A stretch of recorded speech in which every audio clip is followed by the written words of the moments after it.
Yeah, greetings. My name is NOT4PROPHET from New York City, from the Bronx and Harlem. All right. This year, what we know as hip-hop culture, the hip-hop nation is 40 years old. So that's a while. What we don't think about today is that hip-hop as a culture, as a nation, comes at a certain time when grassroots and dirt roots movements and organizations were being decimated through COINTELPRO, through imprisonment, through assassination. It comes during a time where the inner city was figuring out, they had a program that they called spatial deconcentration, where they tried to remove Black and Puerto Rican folks who could possibly create dissent and uprisings in the ghetto would be scattered all over the United States. And the idea was that we couldn't have a recreation of the riots, so-called riots, the uprisings that were happening in the ghetto, in the hood, in the 1960s. So hip-hop also comes along at a time when there was a thing called white flight from the inner city, from the hood. There was a thing happening where landlords, white landlords, were burning out their own buildings to collect insurance, and people were talking about how the Bronx is burning.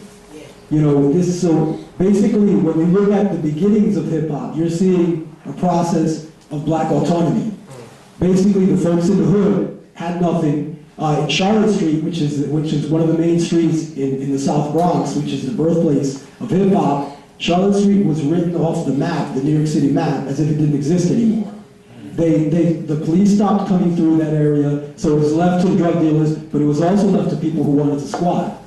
It was also left to people who wanted to turn community gardens, to turn garbage lots into community gardens. It was also left to young people who decided that they were going to plug into lampposts and they were going to have block parties in the street. You know, it was also left to young people who decided that the private property was now going to be galleries and museums, which is graffiti, or vandalism when it's illegal, which is most times. But it was also left to young people who decided, okay, another thing that was going on is they were removing the arts programs in the schools. So Black kids were no longer being taught how to play an instrument, how to dance, how to sing, anything. So what was happening was cats were like, okay, well, we're going to get out on the street and we're going to teach ourselves. And we're going to have, street ballet, which people call breaking, or b-boying, b-girling. There was also a process of people saying, okay, we don't have these things, we don't know how to sing anymore, we're not taught how to sing anymore, so we'll do something new, and we'll call it rapping, which is basically talking melodically. And so the point being that there was this process of Black folks saying, you know what, we're going to do for self. We're going to be autonomous, we're going to control our communities. And for a short period of time, the South Bronx was an autonomous community. The police were not going in there. The police were not traveling through the South Bronx because they were at risk of what could happen to them. Folks in the squats, folks in these abandoned buildings would throw things out at the police when they came by. The police were afraid to go to the South Bronx. This is what we see in the 1970s. But by late 1970s, well, actually backtracking, 1977, there was a blackout in New York City. It's interesting because one of the DJs from back then, DJ Disco Wiz, he says that the blackout was the spark in the hip hop revolution because the next day all the brothers had electronic equipment. So that's when you had all these DJs and all these microphones for the MCs. But the interesting thing is that shortly after 1977, you have the corporations swooping down. Next thing you know, you have MCs being signed to corporate labels. You have films being made by Hollywood about the hip-hop experience. So you have a process where people were doing it for self, and people weren't making money. Maybe you made your little mixtape, and sometimes you gave it away, sometimes you sold it for a few dollars, and people really loved what you were doing. And that's how you ate. But most times, the way you ate was that you were doing something dope, and people were like, yo, you hungry? I got some food for you. I got a place for you to stay. If you were touring, basically, you were sleeping on somebody's sofa, and some kid who wanted to hear your music booked your show, just because they wanted you in their town. That's how hip-hop lived before the early 1980s. By the early 1980s, it's a corporate product. By the early 1980s, it's this totally consumer, co-opted, colonized product. So, it's funny, I think the MC Mos Def said that, you know, whatever is going on in the black community is what's going on in hip hop. You know, the late political prisoner Albert Mill Washington said that black is a political condition. So basically, what we're seeing in hip hop is a process of colonization, which is a process that's been going on in the black community for decades. Some might say hundreds of years. And so, yeah, well, that's a whole other, bag. But the point being that we are seeing our cultures being co-opted, being turned into products, being corporatized. So, at the end of the day, the only way we really achieve a degree of autonomy in hip-hop and in our cultures and in our lives is by stepping out of that cipher, stepping out of that matrix. So the idea being, we have to get back to the streets, totally, and we also have to stop thinking of our creations as a product to be bought and sold. And I think that's what's lacking a lot of times when we're dealing with the so-called underground movement. We are still approaching it through the same cipher that the corporations approach it. So we're still thinking, okay, well, we can't get sold, so we got to figure out ways to sell our shit. But at the end of the day, what we really need to do is figure out ways for people to want our shit on the street. For the hood to actually be bumping our shit because it's giving them something. That's right. And that I think is what's lacking.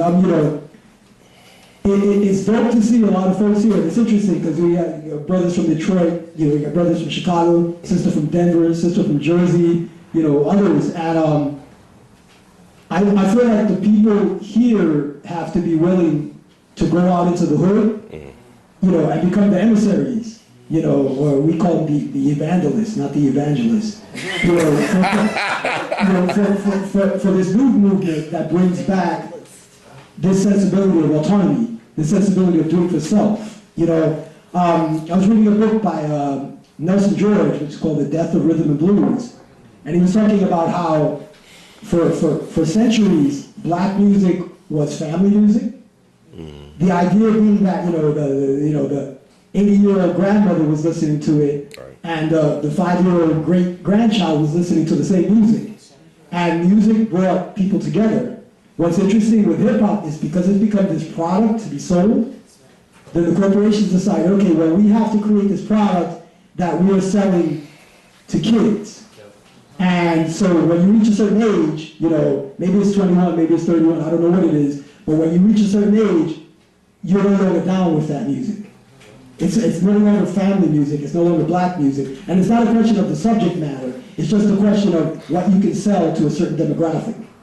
So what we have happening now is that, the kids in the hood are doing what they do, and then the adults are like, oh, that's terrible, that's gangster rap, pull up your pants, put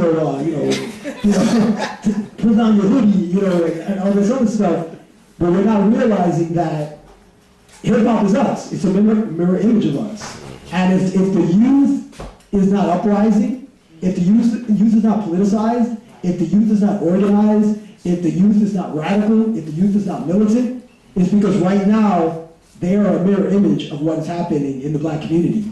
That's it. So that's what's lacking, and that's what's lacking with hip-hop. For myself, the folks I run with in New York City, we've tried to perceive hip-hop as not only a tool, but also a weapon.